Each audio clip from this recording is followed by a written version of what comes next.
श्री गणेशाय नमः, श्री सरस्वती नमः, श्री कृष्णाय नमः। देखिए, श्रीमद् भागवत महापुराण के चौथे स्कंद के 13वें अध्याय को आपको श्रवण कराता हूँ। प्रेम से मन लगाकर श्रवण कीजिए। इस 13 अध्याय में पृथुसूत अंग सुजान देखी पुत्र की दुष्टता वन को कीन पयान। सुजी बोले कि 5 अध्यायों में तो ध्रुव चरित्र वर्णन किया और अब 11 अध्यायों में राजा पृथु का चरित्र वर्णन करेंगे। ध्रुव जी के विष्णु पद प्राप्त होने का वृतांत मैत्रेय जी के मुख से सुनकर भगवान अधोक्ष में भाव उत्पन्न होने से विदुर जी ने फिर मैत्रेय जी से प्रश्न करना प्रारंभ किया। विदुर जी बोले कि हे सुवृत प्रचेता, कौन थे, उनका क्या नाम था, किसके कुल में विख्यात हुए, किसके पुत्र थे और किस स्थान पर यज्ञ किया, सो भिन्न भिन्न सब मुझसे कहो। देवताओं के समान जिसका दर्शन उस नारद जी को मैं महाभागवत मानता हूँ, जिन्होंने भगवत की परिचर्चा विधि योग क्रिया की रीति पंचरात्र ग्रंथ में कही है। स्वधर्म पालक प्रचेता से पूजित यज्ञ पुरुष भगवान का वर्णन भगवान नारद मुनि ने किया। हे ब्रह्मन, जो कुछ वहाँ नारद जी ने भगवत कथा वर्णन की है वह मेरे आगे वर्णन करो, क्योंकि भगवत कथा सुनने की मेरी अत्यंत अभिलाषा है। मैत्रेय जी बोले कि अपने पुत्र उत्कल को ध्रुव जी सब राज्य दे वन को चले गए। तब उत्कल ने पिता की सब भूमि और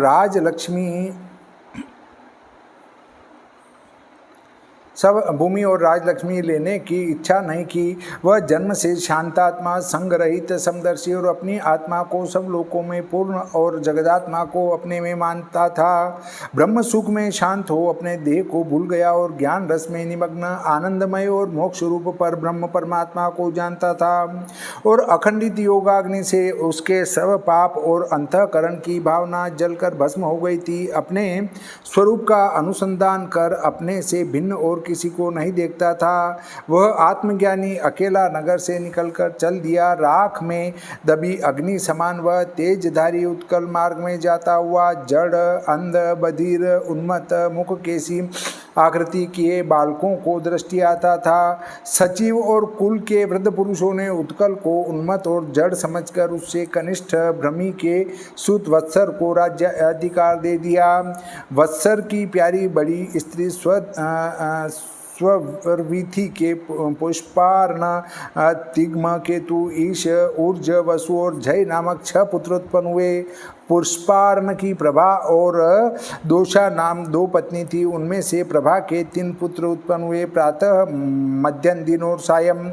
3 पुत्र दोषा ने उत्पन्न किए, प्रदोष, निशित और व्युष्ट। और व्युष्ट ने पुष्करिणी नाम भार्या में सर्व तेजस नाम पुत्र उत्पन्न किया। और सर्व तेजस की आकुति नाम स्त्री में चक्षु नाम मनु पुत्र हुआ। मनु की पटरानी नंगवाला में 11 पुत्र उत्पन्न हुए। पुरु, कुत्सर, त्रित, द्युम्न, सत्यवान, ऋतव्रत, अग्निष्टोम, अतिरात्र, प्रद्युम्न, शिवी और उल्मुख। उल्मुख के पुष्करिणी नाम भार्या में 6 पुत्र उत्पन्न हुए। अंग, सुमना, ख्याति, क्रतु, अंगिरा और गय। अंग की सुनीता नाम पत्नी में महाभयंकर वेन नाम पुत्र उत्पन्न हुआ, कि जिसकी दुष्टता से राजर्षि अंग वैरागी होकर नगर से निकल गया। हे विदुर, वेन के महापाप कर्म देखकर मुनियों ने वाघ वज्र रूपी शाप दिया। शाप के देने से उस वेन का प्राणांत हो गया। तब मुनीश्वरों ने वेन की दाहिनी भुजा को मथा। जब पृथ्वी पर कोई राजा नहीं रहा तो प्रजा चोरों के भय से अत्यंत दुखी हो गई।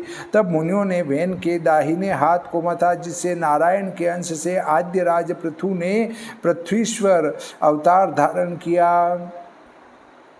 विदुर जी बोले कि महाशीलवान साधु, सुब्रह्मण्य, सज्जनों के सम्मान करने वाले महात्मा अंग के ऐसा अन्यायकारी दुष्ट पुत्र क्यों उत्पन्न हुआ, कि जिसका अन्याय देखकर राजा विमन को हो वन को चला गया। और राजा वेन का क्या ऐसा पाप देखा जो मुनीश्वरों ने इसे दंडधारी राजा को महाघोर शाप दिया। उत्तम नीति तो यह है कि प्रजा पालक पापात्मा भी हो तो भी प्रजा को उसका अनादर करना योग्य नहीं, क्योंकि राजा में 8 लोकपाल का अंश होता है और अपनी सामर्थ्य से लोकपाल देवताओं की शक्ति धारण करता है। हे ब्रह्मण्य, राजा वेन का चरित्र संपूर्ण मुझसे कहो, क्योंकि इस चरित्र के सुनने की मुझको परम अभिलाषा है और तुम्हारा भक्त हूँ। मैत्रेय जी बोले कि राजर्षि अंग राजा ने महाअश्वमेध यज्ञ किया, उसमें वेदवादी विप्रों के आह्वान करने से देवता लोग नहीं आए। तब आश्चर्यमय होकर ब्राह्मणों ने राजा से कहा कि हे राजन, आप श्रद्धा सहित जो यज्ञ के उत्तमोत्तम पदार्थ देते हो तो भी तुम्हारा हवन देवता ग्रहण नहीं करते। हे राजन, यह हवन योग्य जो हैं सो सब बहुत शुद्ध है और श्रद्धा विधि युक्त देते हैं। वेद मंत्रों का आज तक सार गया नहीं है। फिर हवि पदार्थ का अनादर देवताओं ने कभी नहीं किया। न जानिए यह क्या कारण है, कुछ हमारी समझ में नहीं आता। कर्म के साक्षी देवता लोग जो अपना भाग नहीं लेते हैं, ऐसा किंचन मात्र भी यहाँ कोई हमसे उनका अपमान भी नहीं हुआ। मैत्रेय जी बोले कि जब ब्राह्मणों ने यह वचन कहे तो अंगराजा ने अति उदास हो ब्राह्मणों की आज्ञा से मौन वृत्ति को तजकर सभासदों से पूछा कि हे सभासदों, न तो देवता बुलाने से आते हैं और न अपना भाग लेते हैं। ऐसा मैंने देवताओं का क्या अपराध किया है और मुझसे क्या व्यतिक्रम हुआ, मुझको समझा कर कहो। सभासदों ने कहा कि हे नरोत्तम, इस जन्म में तो आपने कोई पाप नहीं किया है, परंतु यह कोई पूर्व जन्म का पाप है जिससे आप पुत्रहीन हो। कहीं ऐसा भी लिखा है, एक समय राजा अंग बालपन में मानसरोवर के निकट क्रीड़ा करने को गए थे। सो वहाँ एक तरुवर पर किसी राजहंस के बच्चे घोंसले में रखे थे और हंस कहीं वन में चले गए थे। उनमें से एक बच्चे को राजा ने बालकपन की चंचलता से पकड़कर मुट्ठी में दबा लिया और वह बच्चा दबने के कारण से मर गया। जब हंस हंसिनी वहाँ आए और बच्चे को नहीं देखा तब तो अत्यंत व्याकुल हो नेत्रों से आंसू भरकर बोले कि हाय, हमारे बच्चे को कौन ले गया। हंस हंसिनी की कुदशा देख किसी ने कहा कि तुम्हारे बच्चे को राजा अंग ने मार डाला। यह वृत्तांत सुन हंस बोला कि राजा अंग ने जैसा निर्वश किया है उसी प्रकार राजा अंग भी निर्वंश हो जाएगा। हंसिनी बोली कि हे स्वामी, हम पशुओं से क्या होना है, राजा से तो अनेक प्राणियों का पालन होता है, आपको ऐसा कठिन शाप देना उचित नहीं था। हमारे कर्म में तो दुख भोगना लिखा ही था, परंतु राजा को दुखी क्यों किया। हंसिनी की मृदुल वाणी सुनकर हंस ने वर दिया कि यज्ञ पुरुष की पूजा करने से राजा के पुत्र होगा। सो हे राजन, तुम यज्ञ पुरुष का पूजन करो, इसलिए आप पुत्र होने का कोई उपाय करो और इस मनोरथ से आप यज्ञ पुरुष भगवान का यजन करो कि जिससे यज्ञ पुरुष भगवान आपको पुत्र दे। जब ऐसा हुआ तो अपने अपने भाग भी देवता ले लेंगे, क्योंकि पुत्र के अर्थ जो आप भगवान का यजन करोगे तो उस यज्ञ में यज्ञ पुरुष भगवान के संग देवता आपसे आप आएंगे।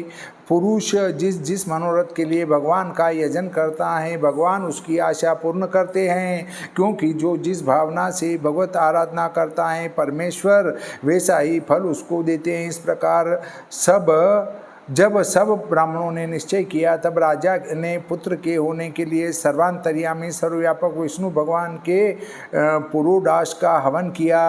पुरोडास उसका नाम है कि एक स्त्रुआ में इमरती सोमलता के अमृत में भिजी हुई देने से सर्वेश्वर भगवान प्रसन्न होते हैं।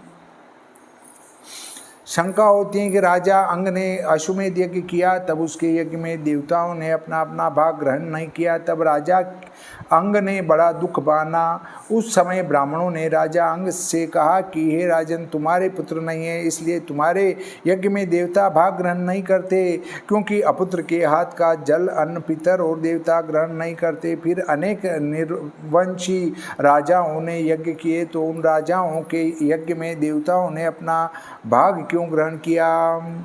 अंग से दूसरे गिनती से हीन और राजा थे। वे अपने अपने कुल के धर्म में निपुण थे और बड़े विवेकवान थे, इसलिए पुत्रहीन थे तो भी ज्ञानहीन नहीं थे। इस कारण देवता उनके यज्ञों में भाग लेते थे और राजा अंग की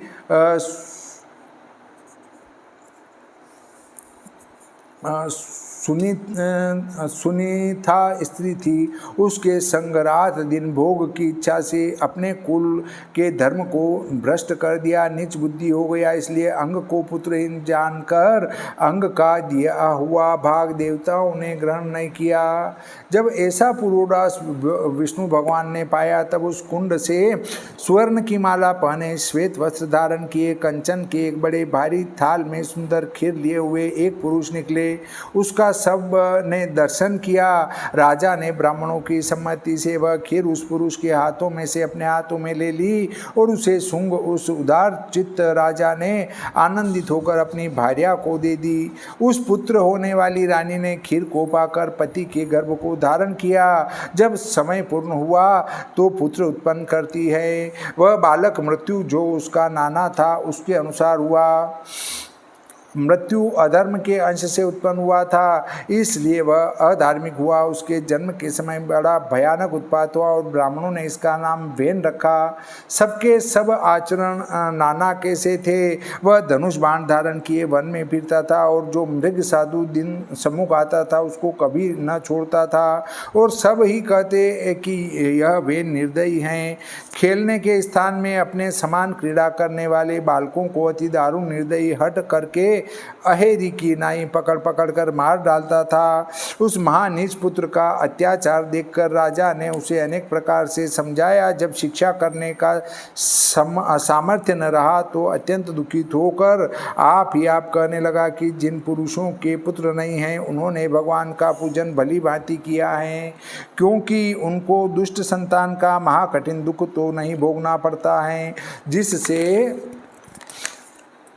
अपयश अपकीर्ति अधर्म मनुष्यों को होता है और सबको जिसमें द्रोह और अनंत व्याधि होती है। पुत्र आत्मा को मोहित कर बंधन करने वाला है। अतः कौन ऐसा पंडित है जो इससे अधिक मान करेगा। इसलिए अनेक क्लेश का देने वाला घर है। शोक देने वाले सुपुत्र से कुपुत्र को मैं अच्छा समझता हूँ, क्योंकि कुपुत्र के घर में रहने से पुरुष के मन में वैराग्य हो जाता है और ग्लानि मानकर घर छोड़ देना पड़ता है। इस प्रकार वैराग्य युक्त हो आधी रात के समय उठकर फिर सोया नहीं। किसी मनुष्य ने देखा नहीं। अपनी पत्नी सुनीता को सोती ही छोड़कर सर्व समृद्धि सहित गृह को त्याग वन को अकेला चल दिया। जब प्रातःकाल हुआ और राजा अंग को मंदिर में न देखा, तब तो पुरोहित सचिव सूरतगण आदि को ने अति शोक से कातर होकर सब पृथ्वी पर ढूंढा, परंतु राजा कहीं नहीं मिला। जैसे कुत्सित योगी हृदय के भीतर अंतर्यामी पुरुष का अनुसरण करते हैं और नहीं पाते। जब राजा अंग इनको कहीं नहीं मिला तो सब उद्यम से हार मानकर नगर के आए। सब ने इकट्ठे होकर ऋषियों की वंदना की। हे विदुर, नेत्रों में आंसू भरकर बोले कि राजा अंग आज कहीं घर से चले गए, क्योंकि दुष्ट पुत्र सदैव दुख देने वाले होते हैं। श्री भागवते महापुराणे चतुर्थ स्कंदे भाषा टीकायां वेन सुत दुखात अंग नृप वन प्रवेशो नाम त्रयोदशो अध्याय। श्री सरस्वती मैया की जय। श्री कृष्णचंद्र भगवान की जय। श्री गणपति जी महाराज की जय। श्री रामचंद्र भगवान की जय। बजरंगबली की जय।